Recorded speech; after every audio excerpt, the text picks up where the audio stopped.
Livro Fonte Viva, psicografia de Chico Xavier, pelo Espírito Emmanuel. Capítulo 146. Saibamos cooperar, porque sem mim nada podeis fazer. Evangelho de João, capítulo 15, versículo 5. O divino poder do Cristo, como representante de Deus, permanece latente em todas as criaturas. Todos os homens receberam dele sagrados dons, ainda que muitos se mantenham afastados do campo religioso.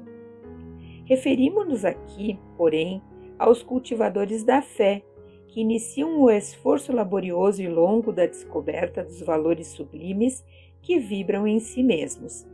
Grande parte suspira por especulares demonstrações de Jesus em seus caminhos, e companheiros incontáveis acreditam que apenas cooperam com o Senhor os que se encontram no ministério da palavra, no altar ou na tribuna de variadas confissões religiosas.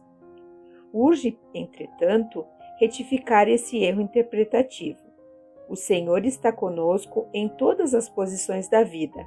Nada poderíamos realizar sem o influxo de sua vontade soberana. Diz-nos o Mestre com clareza: eu sou a videira, vós as varas. Como produzir alguma coisa sem a ceifa essencial? Efetivamente, os aprendizes arguciosos poderão objetar que nesse critério também encontraremos os que praticam o mal, alicerçados nas mesmas bases.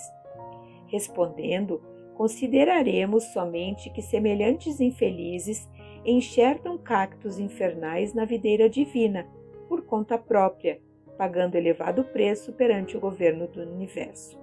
Reportamo-nos aos companheiros tímidos e vacilantes, embora bem intencionados, para concluir que, em todas as tarefas humanas, podemos sentir a presença do Senhor, santificando o trabalho que nos foi cometido. Por isso, não podemos olvidar a lição evangélica de que seria abençoado qualquer esforço no bem, ainda que fosse apenas o de ministrar um copo de água pura em seu nome. O Mestre não se encontra tão somente nos serviços daqueles que ensinam a revelação divina por meio da palavra acadêmica instrutiva ou consoladora.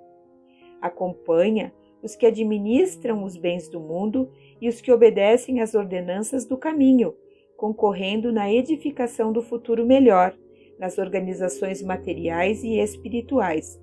Permanece ao lado dos que revolvem o chão do planeta, cooperando na estruturação da Terra, aperfeiçoada, como inspira os missionários da inteligência na evolução dos direitos humanos. Saibamos cooperar, desse modo, nos círculos de serviço a que fomos chamados para o concurso cristão. Faze tão bem quanto esteja em tuas possibilidades a obra parcial confiada às tuas mãos. Por hoje, talvez te enganes, supondo servir as autoridades terrestres. No entanto, chegará o minuto revelador no qual reconhecerás que permaneces a serviço do Senhor. Une-te, pois, ao divino artífice, em espírito e verdade, porque o problema fundamental de nossa paz é justamente o de saber se vivemos nele tanto quanto ele vive em nós.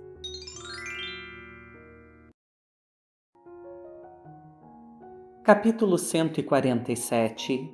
Refugia-te em paz. Havia muitos que iam e vinham e não tinham tempo para comer. Evangelho de Marcos, capítulo 6, versículo 31. O convite do Mestre para que os discípulos procurem lugar à parte, a fim de repousarem a mente e o coração na prece, é cada vez mais oportuno. Todas as estradas terrestres estão cheias dos que vão e vêm, atormentados pelos interesses imediatistas, sem encontrarem tempo para a recepção de alimento espiritual. Inúmeras pessoas atravessam a senda, famintas de ouro, e voltam carregadas de desilusões. Outras muitas correm às aventuras, sedentas de novidade emocional, e regressam com o tédio destruidor. Nunca houve no mundo tantos templos de pedra como agora para as manifestações de religiosidade, e jamais apareceu tamanho volume de desencanto nas almas. A legislação trabalhista vem reduzindo a atividade das mãos, como nunca. No entanto, em tempo algum surgiram preocupações tão angustiosas como na atualidade. As máquinas da civilização moderna limitaram espantosamente o esforço humano. Todavia, as aflições culminam, presentemente, em guerras de arrastamento científico.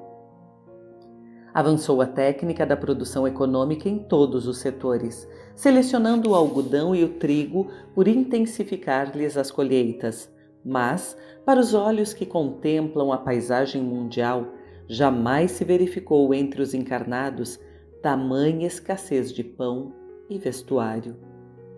Aprimoraram-se as teorias sociais de solidariedade e nunca houve tanta discórdia. Como acontecia nos tempos da permanência de Jesus no apostolado, a maioria dos homens permanece no vai e vem dos caminhos, entre a procura desorientada e o achado falso, entre a mocidade leviana e a velhice desiludida, entre a saúde menosprezada e a moléstia sem proveito, entre a encarnação perdida e a desencarnação em desespero.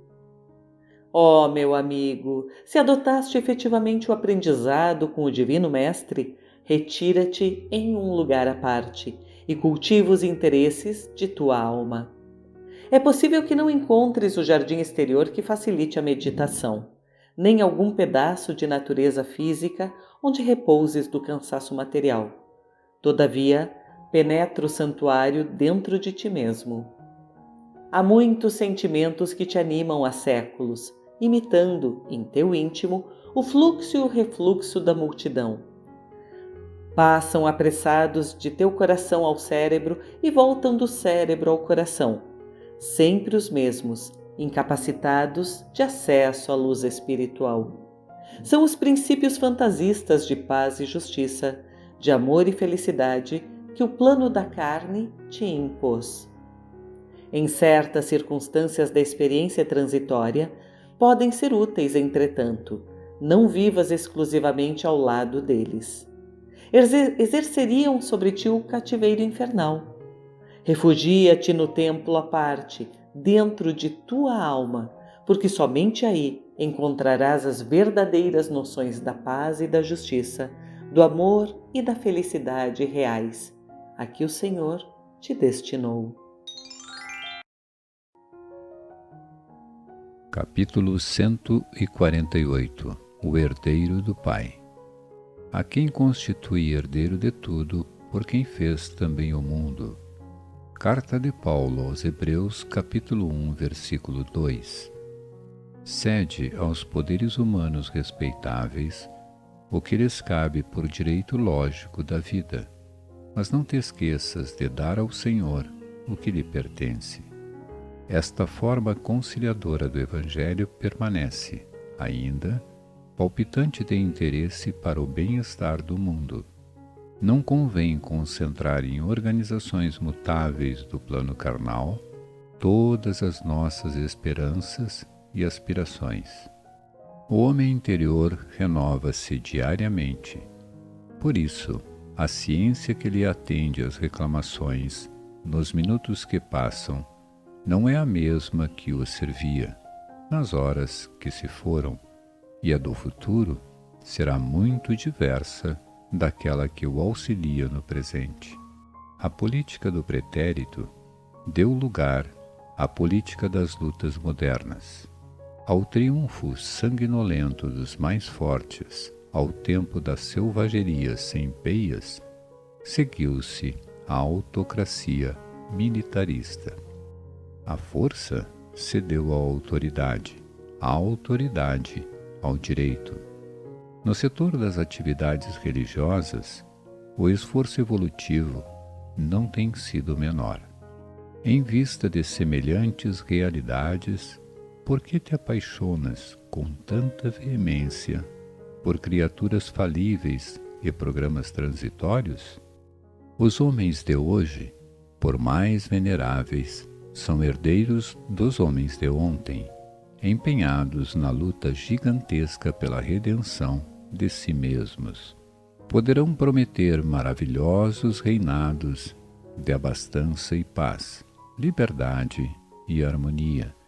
Entretanto, não fugirão ao serviço de corrigenda dos erros que herdaram, não só daqueles que os antecederam, no campo dos compromissos coletivos, mas igualmente de suas próprias experiências passadas em tenebrosos desvios do sentimento. A civilização de agora é sucessora das civilizações que faliram. As nações que se restauram aproveitam as nações que se desfizeram. As organizações que surgem na atualidade guardam a herança das que desapareceram na voragem da discórdia e da tirania. Examinando a fisionomia indisfarçável da verdade, como hipertrofiar o sentimento, definindo-te em absoluto por instituições terrestres que carecem, acima de tudo, de teu próprio auxílio espiritual? Como pode a casa sem teto abrigar-te da intempérie?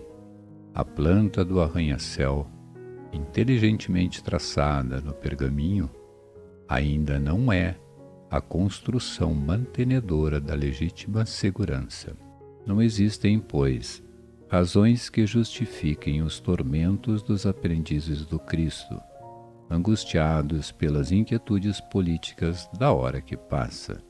Semelhante estado da alma é simples produto de inadvertência perigosa, porque todos devemos saber que os homens falíveis não podem erguer obras infalíveis, e que compete a nós outros, partidários do Mestre, a posição de trabalhadores sinceros, chamados a servir e cooperar na obra paciente e longa, mas definitiva e eterna, daquele a quem o Pai constituiu herdeiro de tudo, por quem fez também o mundo.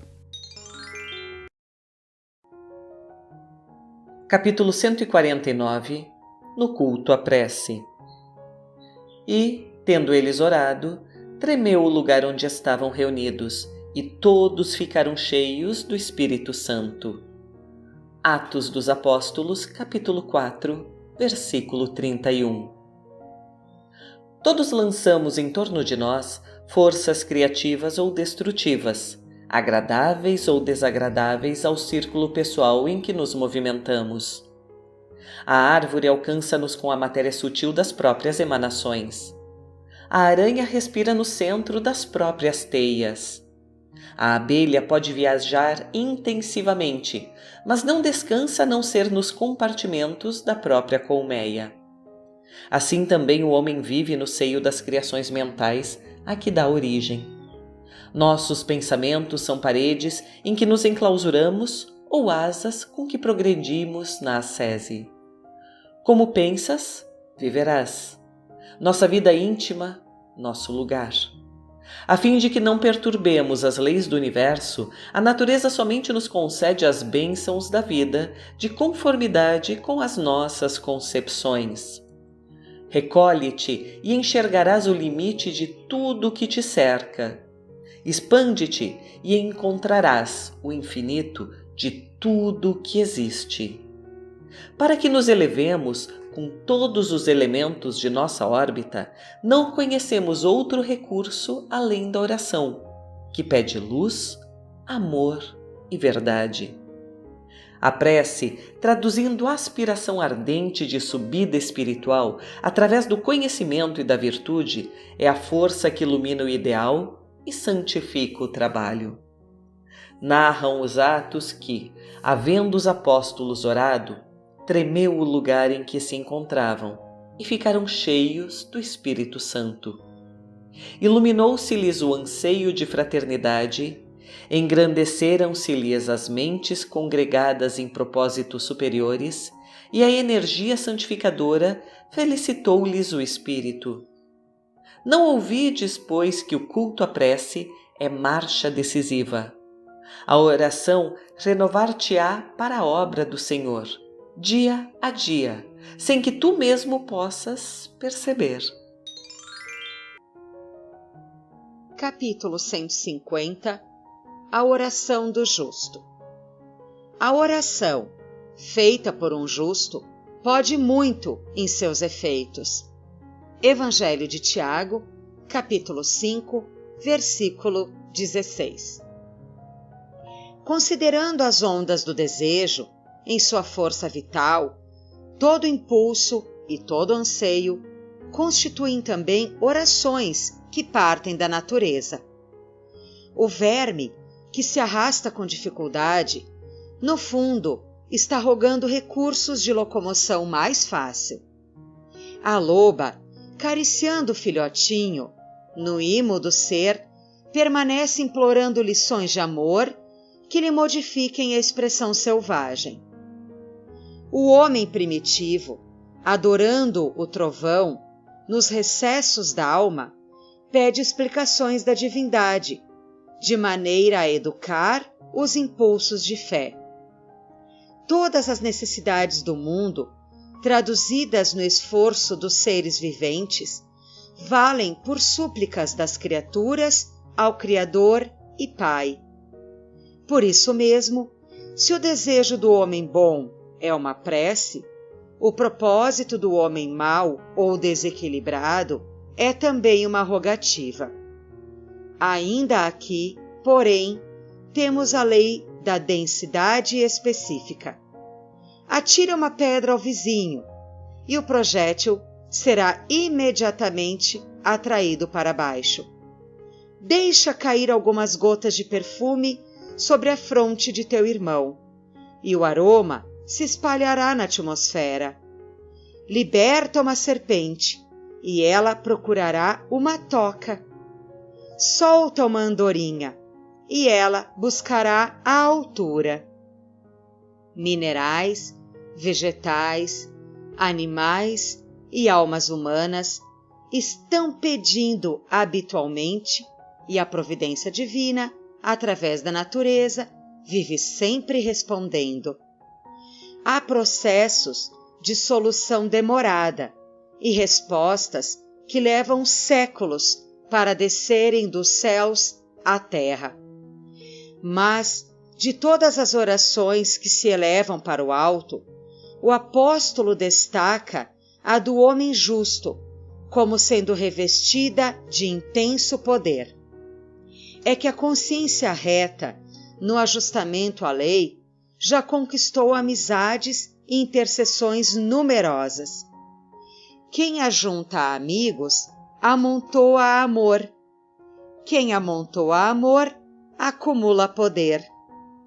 Aprende assim a agir com justiça e bondade, e teus rogos subirão sem entraves, amparados pelos veículos da simpatia e da gratidão, porque o justo, em verdade, onde estiver, é sempre um cooperador de Deus.